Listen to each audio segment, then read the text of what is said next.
Today is a very special day, given that one amazing person will help us to understand more about technology. Please welcome our very own special guest for today's hot seat interview, Mr. Martin Heidegger. Thank you, Ted, for that overwhelming introduction. Okay, so without further ado, Mr. Heidegger, let's get started. So, for the first question, can you share about any specific thing you wanted everyone to know about how you introduced the technology as a way of revealing? It's my pleasure, Ted. Well, basically, I used to examine the two definitions of technology, Ted. Okay, go ahead, sir. Firstly, technology begins to an end. And secondly, technology is a human activity. Oh, that's interesting. Can you tell me a bit more about it? I believe that this is kind of confusing, and there are questions to it that we easily overlook. These two definitions cannot be separated from each other. I called it the instrumental and anthropological definition of technology, or simply means by which the human ends are simply realized.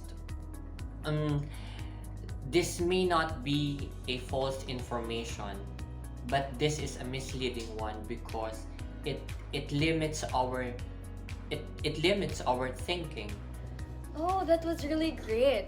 And I think that what you're trying to imply is really relevant and timely these days. Since we know that we are living in a world that is full of technological advancement. And I have also heard that you give an instrumental definition of technology, and we want to hear about the concept and ideas you have gathered and pondered. Can you tell us more about it? Yes, Ted. I am honored to be here today to utter those bizarre instrumental definition of technology I have concluded. Oh, that's really cool. Can you tell us those? Why not? I would like everybody to know that the instrumental definition of technology encourages us to view technology from different periods of time or in different periods of time as not having fundamental differences.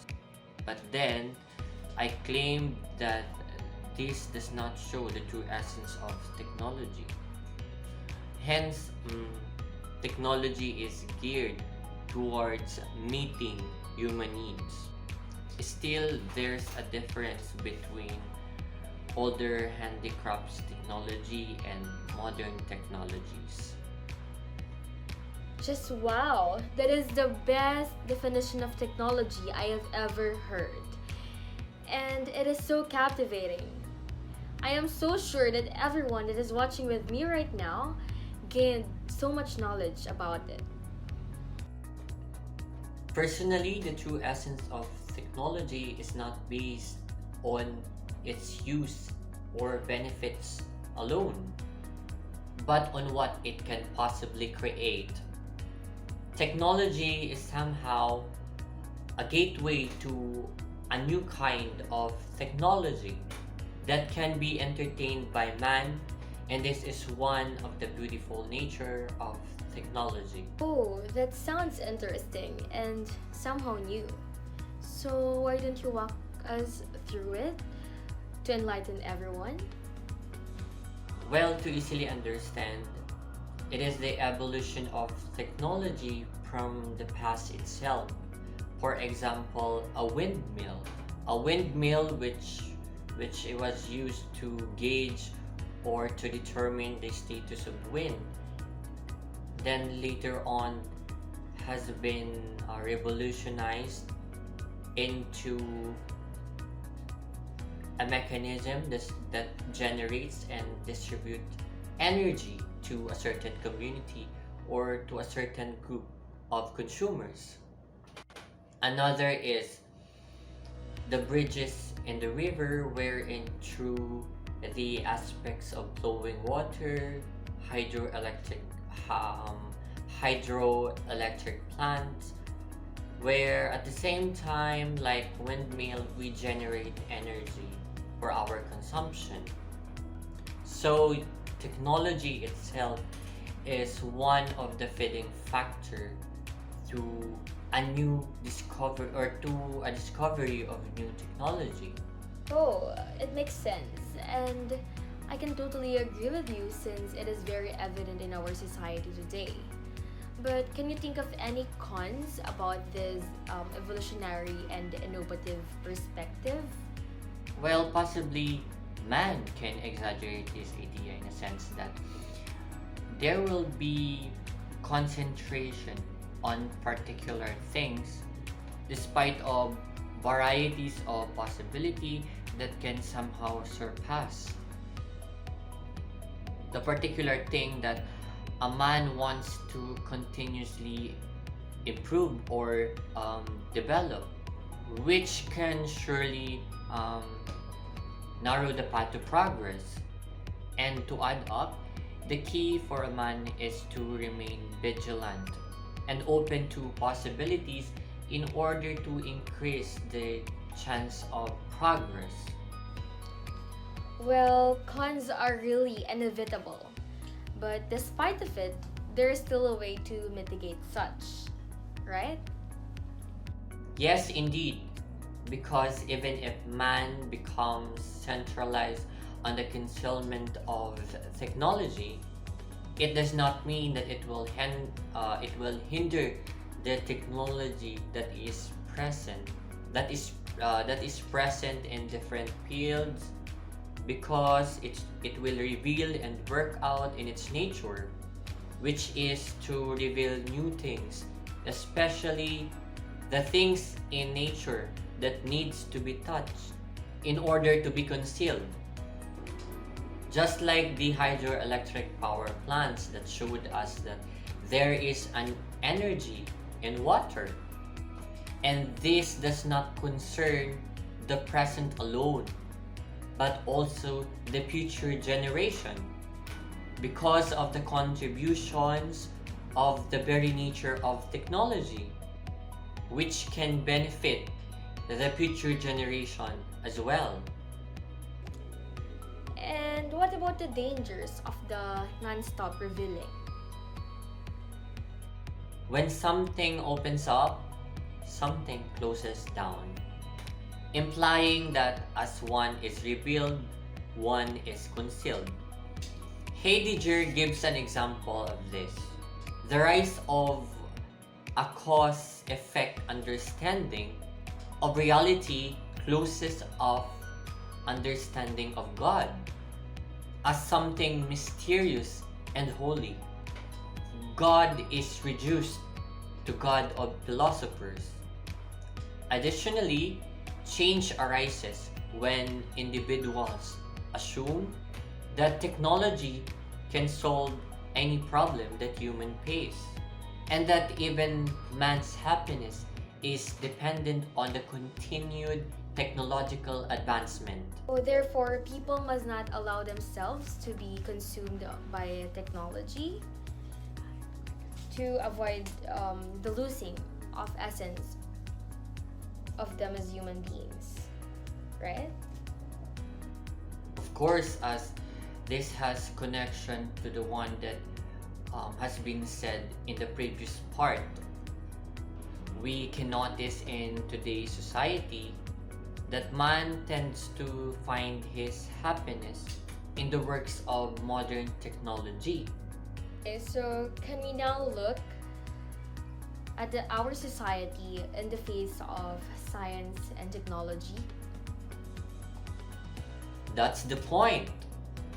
Do you even notice yourself being urged to buy a new product released, given the fact that you just recently buy one? Let's say a cell phone you buy a month ago, but You will buy again because of a new model, a new specs, a new picture, and a new model is released.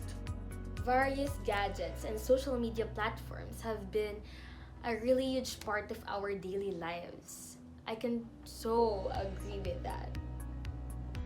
Yes, there's nothing wrong with that, especially if you can afford such. But let us not rely our happiness on that. And also, let us not put our values on material things. Let us not put human values on material things. Oh, a lot of us are guilty. Thank you, Ted. Thank you for everything you have said today, sir. It is really a pleasure to be with you. Truly, everything that you talk about is full of wisdom and knowledge. So I would like to give him a compliment and let's give him a round of applause.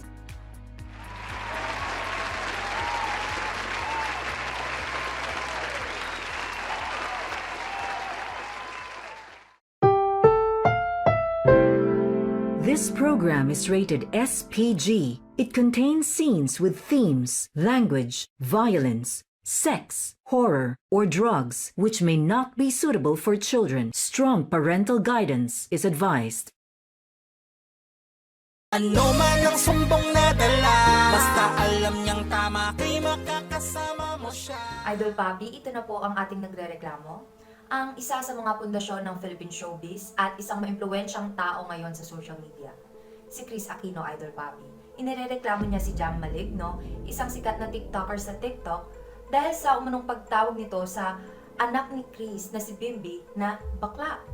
At sinabi rin nito sa mga video niya na may anak na raw si Josh. Thank you, Shari. Madam Chris, kamusta ka na? Rapi, can I call you Papi? Oh my God! Okay lang sana ako if only bad people hadn't said anything na masama towards my children, sina Kuya Josh at si Bim. Kaya nga I went here to you, Rapi because of the harassment na ginagawa ni Jam Maligno towards us. Yes, I said it. I already named names and this is just the beginning. Ready ka na ba? Hello, Universe! At sa mga negatron dyan. Kamusta, Idol Rafi? I hope you are doing well since you already made an impact in this country. Hindi katulad ng isa dyan. Ang defensive mo naman. Enough is enough. Sobra na ang mga insults mo towards us. Anong ambag do you want us to make? I've already paid my taxes at friends ko si President Dugo. In over just a week, OA sa pagkamalicious mo ang target mo sa mga anak ko. Did you not think what you are doing is just a childish move? Dahil sa mga ginawa mo, my blood pressure went high at nasira na ang diet ko. How dare you? In the service of the Filipino people, I know what I'm fighting for is right. And this is not should be the issue here. The issue is how you put our country in jeopardy. Sa panahon niyo, pangit ang kalagayan ng bansa natin. At maliit na bagay lamang pagsasalita ko sa mga anak mo. I will be still Jam Maligno even if you will cancel me. Okay, narinig ko na ang bawat panig. At least, Miss Jam, ang gusto ko lang sanang pag-usapan na yung issue, hindi yung mga nakaraang wala namang kinalaman sa kanya. My family will stand by its record. Nothing can change. Miss Chris, alam ko masakit na marinig mo yung mga salitang iyon. Pero sana po, i-focus natin ang usapan sa issue. Miss Jam, ang mga sinabi mo sa mga anak ni Miss Chris ay may tuturing kong irresponsabling pahayag dahil walang laman nito at puro lamang pangungutya. What I've said is the truest of the truth. We can turn a blind eye in the past, but it will only limit knowledge. Gaya nga ng sabi ni Senator Bongo, dapat tayo magtulungan para sa mga Pilipino, mga besh. Ayun na nga, Miss Jam. Ang gusto ko lang naman ay magkaroon ng linaw ang mga bagay-bagay. Alam mo ba, ng pagkakaroon ng walang takot sa parusa ay hindi na ayon sa filosofiyang euthanizing. Sinabi nito na gusto lamang ng isang tao na maging masaya at maging kontento kahit ano pang sabihin ng lipunan. Gaya ng anak ni Miss Chris na si Bimbi. Whatever decision he will have, base yun sa kung anong nagpapasaya sa kanya bilang isang malayang tao. Idol Papi Rapi, gusto ko lamang idagdag na, ayun, bakit natin papakialaman kung paano gusto ipakita ni Bim ang kanyang pagkatao? Idol, Di ba kilala mo yung apo sa bunbunan ni Aristotle? Oo, si Mocha Aristotle. Nag-migrate yung family niya rito. Naging sikat na philosopher siya dito.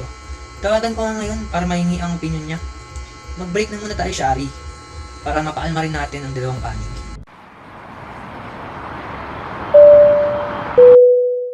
Ladies and gentlemen, welcome to Wansu Airport. Local time now is 11:11 a.m. and the temperature is 34 degrees. On behalf of Wansu Airlines and entire crew, I'd like to thank you for joining us on this trip, and we're looking forward to seeing you on board again in the future as we fly along the sky riding on this airplane to travel to different places, which makes us and the world closer. Brothers Wilbur and Oliver Wright invented the airplane in 1903, which no doubt has been one of the most influential innovations in the 20th century. A world changer that transformed countless industries beyond just the rim of transportation. What would life be like if airplanes never existed? Then life would be bland and slow. Well, fortunately, it exists, so let's seize it. Flying to destination, explore and discover more. Passengers, please be sure to take all of your belongings. Have a good life!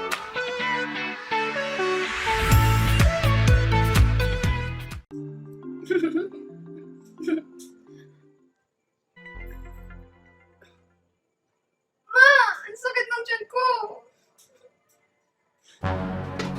Yan! Yan ang sinasabi ko, sakit. Sakit tiyan mo? Kaka-cellphone mo yan. Huh? Ow! Ang sakit ng ulo ko. Ang sakit. Ewan ko. Mama.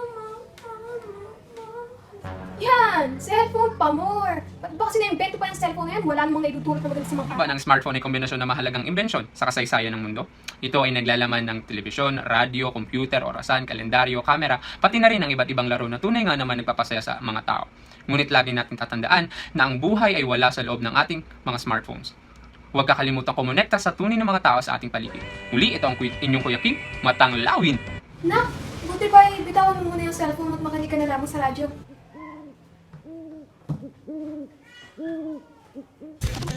Magandang buhay sa inyo lahat. Today is the World Radio Day, kaya naman ibalikan natin ang kasaysayan ng radyo sa buong mundo. Ilan lamang sina Nicola Tesla at Guglielmo Marconi sa mga siyentipikong nagtulong-tulong upang mabuo ang kauna-unahang radyo sa mundo. Ang radyo ay nagsilbing panibagong paraan ng pakikipagtalastasan at pakikipag-ugnayan ng mga tao noong simula ng ika-20 siglo. Upang ipagdiwang ang araw ng radyo, pakinggan niyo ang kantang ito. Nagbabalik na po tayo ngayon. At Idol Papi, andito na po sa kabilang linya si Miss Mocha Aristotle. Yes, Idol Papi Rafi Tulpo, andito ako. Balita ko nga andito si Miss Chris. Hi Miss Chris, you are so pretty. At hi Jam. Miss Mocha, kaya kita tinawagan para bigyan kami ng insights tungkol sa eudaimonism. Dahil isa kang tanyag na philosopher at isa ka rin namang apo sa bunbunan ni Aristotle. Tama ka dyan, Papi. Ang posisyon ko lang naman ay kung saan mas masaya ang tao katulad ni Bimb. Sinabi na naman sa akin lahat ng mga nangyari ni Shari bago tayo umere. Kaya ang masasabi ko ay ang eudaimonism can be thought of as any theory that puts personal happiness and the complete life of the individual at the center of ethical concern. In the end, what I want for my children is to be happy and satisfied in life. As a mother, the pain I gain is tripled than how much my son does. Para sa akin, no matter how the world will judge my sons, as long as they confine themselves to a place of being real as a person, then I will be the first person to stand for them as the proudest. Tama po yan, Miss Chris at Idol Rapi, bilang isang disenteng tao na gusto lamang din lumigaya. Eto na naman po tayo sa Aquino mentality which lies beneath mediocrity. That's what happens kapag putak kayo ng putak, ngawa kayo ng ngawa, tweet kayo ng tweet na akala nyo naman may naiambag kayo. All you are hashtag little brats. That's what you are. And I also reject the view that happiness is the highest good. Happiness can only be an ingredient of highest good, but only if it is deserved. Idol, umalis po si Jam Maligno ng biglaan. I-connect ko po ba siya uli? Hindi na, Shari. Hayaan na natin siya. Ang gusto ko lang naman ay maging maayos ang problema na ito. Pero ganito ang gusto niya. Kaya kung anong maging desisyon ni Madam Chris Aquino, ay ang buong Papi, Rafi, Tulfo in action. Ang buong kong susuporta sa kanya. Rapi, ang gusto ko lang sabihin kay Jam, which is from a song na Taylor Perry ay, I am taking my time. Taking my time because you took everything from me. Tama na! Enough na! Fighting na! At dyan na nga nagtatapos ang lahat ng issue natin. Salamat, Miss Mocha, sa pagsagot ng biglaan kong tawag. Makakaasa ka, Miss Chris, sa buong suporta namin sa iyo laban kay Jam. Maraming salamat, kapamilyang kapuso. Ano man ang sumbong na dala, basta alam niyang tama kay makakasama. Oh, ba't ka naglalakad? Tara, sakay dito sa auto ko. Hatid kita pa uwi. Nakabili ko lang neto. Aba, dyan lang naman bahay mo sa pangalawang kanto. Bumili ka pa talaga ng kotse. Hindi ka pa marunong maglakad. Pero sige, tignan natin kung anong galing mo sa bagong kotse. Kaya nga na-invento to para gumaan ang buhay. Though second hand, pwede na.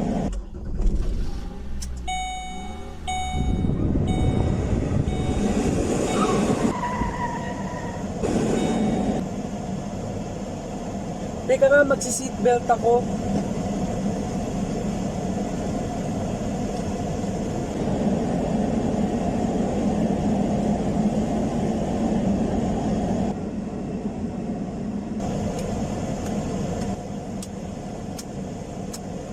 Ba't ganun hindi naglalak? Gwensa na. Kapit ka na lang dyan sa may sa may hawakan dyan sa may baba.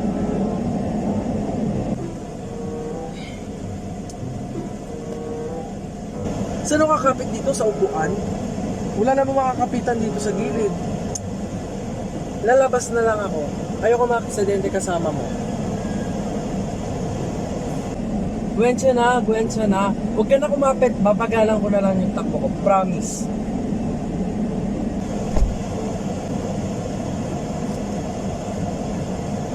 Ano ba to? Sa labas kasi pwede yan mabuksan eh. Ano ba to? Alam ko ang automobile dapat padadaliin ang paggalaw mo, hindi padadaliin ang buhay mo. Alam ko. I know. The automobile was under development in Europe in 19th century. However, the vehicle did not come into fruition until the early 20th century. Once it did arrive, no more horses and buggies. This invention revolutionized the land travel, but it's also become a status of symbol for some people, which is also source of fulfillment for them. For others, owning a car is also an expression of freedom and success. Eh di wow, gusto ko na umuwi para makakalabas dito. Dito, bukas naman dito siguro. Ay, nakauwi din ang buo. Makapanood nga ng TV. Sige. Nood tayo ng mga unique talents sa pinapalabas sa TV. Bilis. Tapos pustano. Makagaya sa mga talents nila. May milk tea tsaka takoyaki. Ano kaya yun? Manonood nga, di ba? Tapos gagayahin yung nasa TV. Eh di dapat di na tayo nanonood. Ano pang essence ng TV? Essence ng TV? Alam mo ba, or did you know that television was created in 1926 by John Logie Bayer? The television was one of the first inventions to affect the lives of the masses all over the world. And up till to this day, it remains the most popular ways to getting information. Uy! Tigilan mo nga kakaganyan mo. Nakakatakot ka eh. Ang weird mo.